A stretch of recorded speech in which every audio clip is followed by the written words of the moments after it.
Hello, Women in American History students. I had many of you last year for government. Some of you had Mr. Ficker instead. It's good to see you again. I wish I could see you in person. This is not exactly the way I like to run class by any stretch, but that's the reality of our times right now, and I guess this is better than nothing, as it were. My job today is to at least kind of give a recap of what you worked on last week as best I can, and then to kind of introduce where we're headed this week. Okay, week one, we started off looking at the Declaration of Independence. The Declaration of Independence, again, is our founding document. It is the one that our entire system is based upon. We, of course, framed that, as Abraham Lincoln would have said, we framed the apple, if you will. We framed this wonderful independence with this frame of the Constitution to explain, and we'll be going through the Constitution here in a couple of weeks. But bottom line is the Declaration of Independence is what our mission statement was, if nothing else. It was our way of telling Great Britain that not only were we leaving Great Britain, but we were attempting to satisfy something that no other country had ever done before. The question for our purposes here, though, is did the architect of America, which is, of course, the Second Continental Congress, and through Thomas Jefferson's pen, were they actually trying to set up a government for all or for some? Okay, and that's kind of the wording matters, if you will. Now, if you go through the Declaration of Independence, of course, they start off with a very poetic start. When in the course of human events it becomes necessary for one people to dissolve the political bands, and again, it's this very flowery language. And when we talked about it in government last year, we kind of talked about how it really was kind of more of a mission statement for other countries to understand kind of where we were, at least mentally. But not all Americans were on the same page by any stretch, and certainly most average Americans would not have put it the way Thomas Jefferson did. Thomas Jefferson goes on in the second part of the Declaration of Independence to talk about a couple of, as he calls it, inalienable rights, okay, that are bestowed upon us by God through natural rights. So he goes through our natural rights, if you will, and his rights, of course, included two things. The inalienable rights of all men are created equal.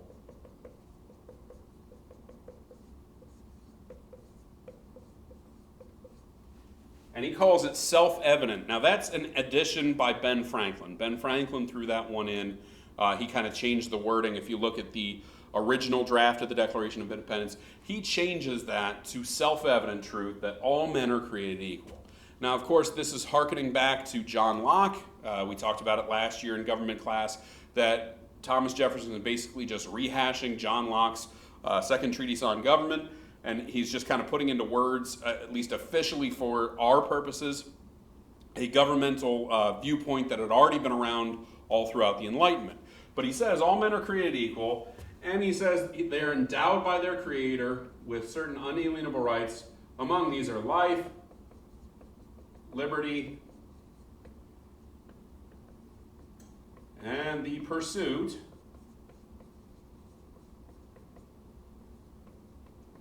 of happiness. Now, our issue at this point is to determine who he's talking about. Is he talking about everyone? Okay, now in the most literal sense, all men are created equal.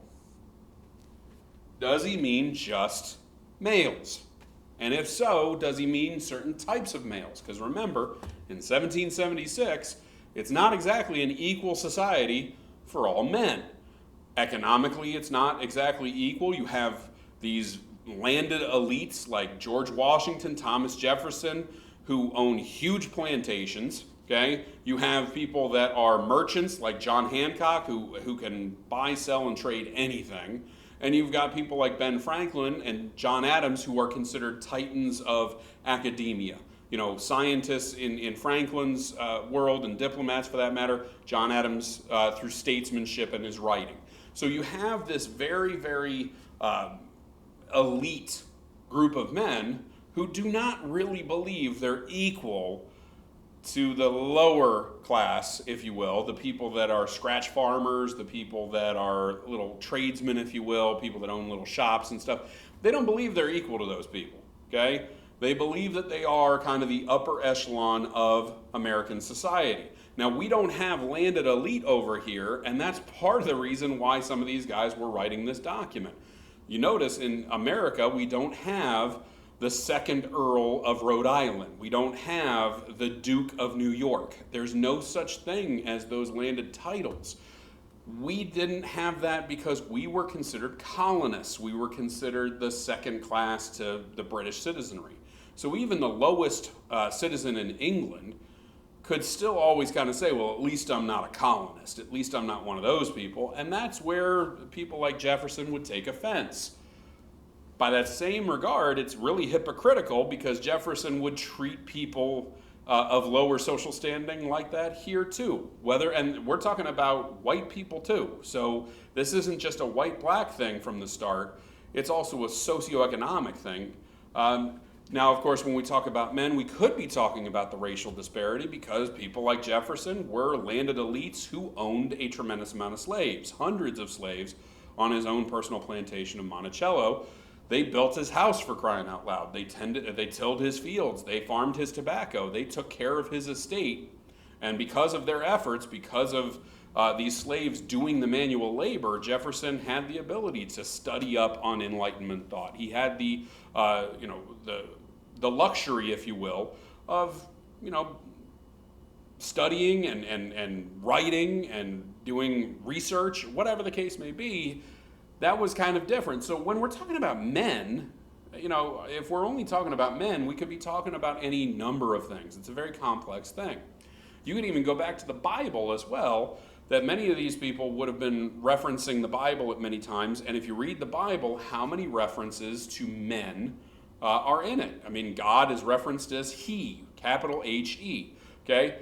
He did this, He refers to himself as I, okay, within the Bible. Okay, so men, I mean, is Jefferson just using biblical slang almost to kind of refer to society? Or is he literally saying just men? Okay, this gets complex because future generations after this are going to refer back to this document and they're going to say, this is what the founders intended. This is what they wanted. This is the way they processed information. Okay, but it gets more complex than that. It's not as simple as that. Okay, so all men are created equal is going to be a big part of what we talk about this year in Women in American History. Now, of course, life, liberty, and the pursuit of happiness being promised, that's where the Declaration of Independence really holds its importance here. Because if all men are created equal and they are endowed by their Creator with certain inalienable rights, inalienable means they cannot be taken away by the government or anybody else. Inalienable rights, life, liberty, and the pursuit of happiness. This is why it matters. These rights, no matter what happens, these rights right here cannot be taken away from men. All right? So our definition matters here. Our perception on that term is vital because if this doesn't refer to women, if women are not included, then they're not guaranteed this. Okay, at least by the contract of the Declaration of Independence. If black men, the slaves of the time, if they were not part of this, then they're not guaranteed this. So it's very important for us to establish what the Declaration of Independence is referring to. Is men all people in society? Is it just certain subsets within society? Because again, that's who's getting guaranteed their rights and freedoms. These are guaranteed only to the men. What does that mean? That's the purpose, okay? So again, the reason I love history so much is everything's a discussion. There's no right or wrong answer. If we're referring back to founders' intent, we would have to reanimate Thomas Jefferson and ask him specifically, what did you mean? Because we don't know. There's no way to definitively say that's the group he's referring to. And by extension, we have seen so much progression here, it doesn't matter if that's what he's referring to. what are we referring to right now? Because we're going to talk a lot this year about, are these living documents? Do these change with time? We talk about it with the Constitution. That's why we have a Supreme Court looking into the constitutionality of any sort of change that comes up, because they're looking, is this a rigid document or is this adapting with time? Okay? Now, to be fair to the Declaration of Independence, the Declaration of Independence' primary purpose was to declare our independence from Great Britain and to let other nations like France know that we were leaving, that we were separating, and here's the reasons why. Because literally, right after this paragraph that contains these promises and these Enlightenment thoughts, right after this paragraph comes a list of grievances against King George III. Okay, so again, the primary purpose of this document is not this, and yet, if I was to ask any of you to name off and list the grievances, the issues they had with King George III, you and most of America would not be able to go beyond maybe, well, they taxed us too much. Okay, you may forget that he housed soldiers in our homes, that he incited rebellion by the natives. That these are the things that he was accused of doing. That he denied trial by jury. That he took away our representative governments here and there. Like there are a whole host. There's like 27 different charges against King George III in the Declaration of Independence. But most Americans wouldn't know them. Okay, they haven't studied it. They haven't looked through. But when I say, what are the key components of the Declaration of Independence, this is going to be predominantly what Americans point to, okay? And when I bring up the Constitution, most people aren't going to realize that the Constitution is 7 articles, and they're going to reference the 27 amendments, which again are not part of the original Constitution. They are amendments, meaning they are additions. They were put on after the fact. So if I was to walk up somebody on the street and say, can you name something from the Constitution? There are going to be people, of course, that name the preamble, we the people. There are going to be people that point to maybe some, the 3 branches of government, federalism, limited government, all these different components. But how many people are going to jump to, well, my First Amendment right or my Second Amendment right? They're going to jump to the amendments. So again, our purpose here is to not only define what the founding documents were, but to make you good citizens, to make you understand that this goes beyond just what is written on the page, because women in American history as a class is looking into a group of people that were not mentioned, at least directly, okay? And certainly have to be included after the fact, because again, the founders, the people that signed the Declaration of Independence were all men, all right? And that's going to be a part of contention from this point forward, because again, what does that then mean is the inclusion of women into society? What is the inclusion of women into the economy? Does that dictate how women are viewed? Does that dictate how women prosper from this point on? And it's going to flow over to all manners of problems. How do you educate women? What level do you cut them off at? Because, what is their role within society? Is it to work out in a factory? Is it to work in an environment such as an office? Is it just to stay home and raise children? What is a role that is acceptable to women? And that's going to change all the way through. So again, your purpose is this semester to look into the changes that occurred in American history in the women's rights movement. Okay? That's what we're trying to get accomplished. Now, that being said, hopefully that kind of clears up a little bit of why we started off with the Declaration of Independence. I also gave you a current event, and I'm going to use current events throughout the course because it's important for you to know what's going on and what's affecting us and why things matter so much. I gave you an article about TikTok, which of course somebody my age, I promise you, I don't have a TikTok account. I'm not, doing a little dance with my friends out in the front yard or anything else. I stay away from that kind of stuff. That's just me personally. But people your age were very upset a few weeks back when Donald Trump said, hey, we're going to ban TikTok. Okay, there were a number of people all online immediately jumping on and screaming and yelling about this. It's important to understand why he's doing it, or at least threatening it, and what the kind of ramifications are for it. You do realize that every time you get on your phone, every time you use your phone and you download an application and you start using an app in the phone, you have to agree to their terms of service. Well, the reason TikTok is so controversial is that their terms of service are written by a Chinese company, okay, and a Chinese company that is owned pretty much directly by the Chinese government. And the concern is that TikTok does something known as data mining.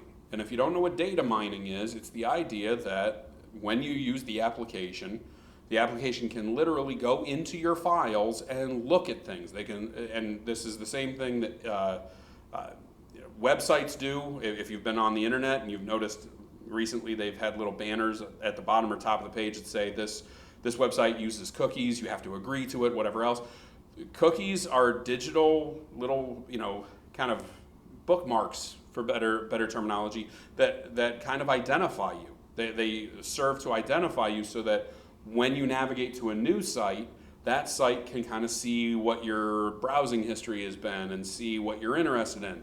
So to give you an idea of, in reality, what data mining is, some of you have maybe been on something like Amazon before and you've said, you know what, I need a belt, or I need a pair of shoes, or I want to buy a new video game or something, and you're on your phone or you're on your computer and you're researching and shopping online, and then you say, you know what, that's too expensive, I'm not interested in it, and you just close out of the window, and then you go over and you get on Instagram, Facebook, Twitter, and any sort of website that's social media based. And of course you're scrolling through and seeing how people are doing and what people are up to, and all of a sudden an ad pops up for the thing you were literally just shopping for. And you think to yourself, how do they know? How is that? It's data mining, it's cookies, that's what they're doing. Okay? Now, sometimes it's benign. Nobody cares that you're shopping for shoes per se. No government's going to worry about that. That's certainly not going to be they're using that at that point to market themselves to someone who obviously is interested in the product. The way this becomes a problem, however, is what happens when the company, or in this instance, the country that is a problem for us in China, can actually look in and data mine the American people. When they can, look as to our history, and they're probably not looking for you specifically or me specifically, but data mining our leaders. What happens if Donald Trump downloads TikTok and starts, filming himself doing crazy dance moves and stuff? And before you think that's crazy and why would he do that, you're talking about a president that, let's be honest, is president because of Twitter. Okay? If it wasn't for his Twitter account, he would not have garnered as much support as he's had. The same way we talk about FDR in history using the radio and JFK using the TV as a medium to get to the presidency and maintain power, Donald Trump has mastered Twitter. He was better on the social media platforms than Hillary Clinton, and we'll see how he does against Joe Biden, but he has definitely brought that into play, if you will. Well, folks, if he starts using these apps, couldn't they possibly data mine his phone? Okay, they could certainly look into his browsing history. They can look into who he's friends with, who he's discussing things. This is a dangerous thing. Not to mention, if you download the application, they're using your cell phone signal to ping. Okay, and your cell phones are constantly pinging off, cell phone towers. Okay. So they can chart your movement. They can see where you're at. Well, what can they do? They can see who's on TikTok and where.